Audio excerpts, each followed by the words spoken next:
Welcome! This is PTower, DevDiary number 3. Some people have asked me to extend myself a bit further into the concept and ideas behind the design of PTower. So to start, PTower is a first-person platformer and puzzle game for the PC. It's set in a tower built thousands of years ago by an evil witch. She traps people in the tower who will try to reach the top while she enjoys watching them to play and die. It's an adventure game about taking risks and overcoming limitations derived from rules, fear and yourself. Now, let's think about the limits that we as humans tend to create from nowhere. They exist because we take things for granted, we lack creativity or confidence, or other tricks the mind plays on us. So how can I possibly make a game about something so deep in the psychology of the player? Well, my approach is to create a game that feels closer to being a real experience, not in terms of extremely realistic visuals or mechanics, but by mimicking the low-level decisions that we usually make unconsciously.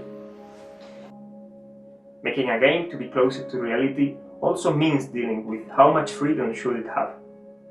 Freedom is a tricky thing to balance in games, because the most freedom the player has, the most difficult it is to provide interesting goals. Freedom inside the game world is defined by a lot of things, from production factors to mechanics and level design.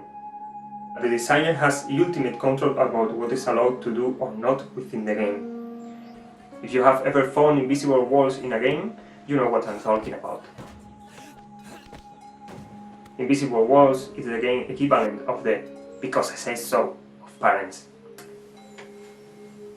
When a designer creates a game world and a player comes to play in it, they are both agreeing to be part of the magic cycle created by the game. A cycle in which the players recognize the fact that they are playing a game, and because so, they accept having some inherent limitations. Anyway, they decide to take part in the fantasy.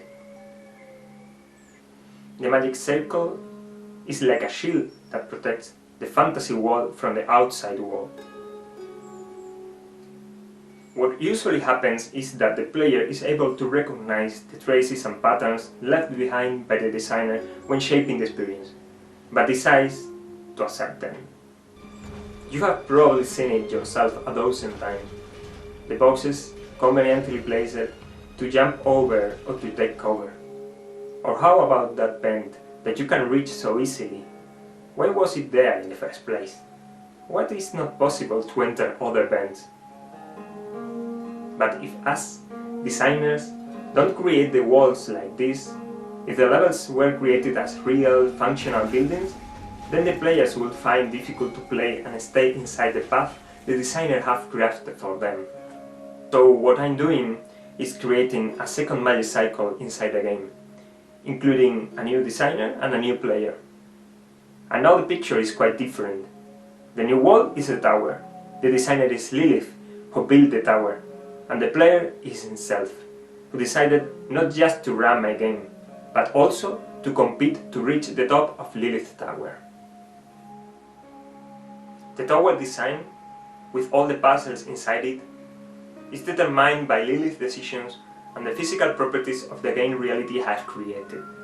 That provides a new layer of freedom for me to work with.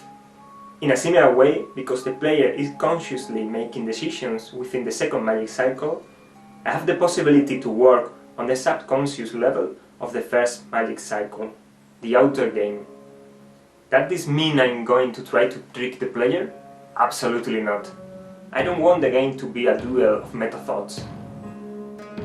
The purpose of the second magic cycle is not to obscure my intentions, but to provide different layers of playability. And because I can always have the ultimate unbeatable last word on what the player can do, I will never have the player trust. To take myself out of the game, I'm making Lilith always tell the truth. She will never lie, not even by omission.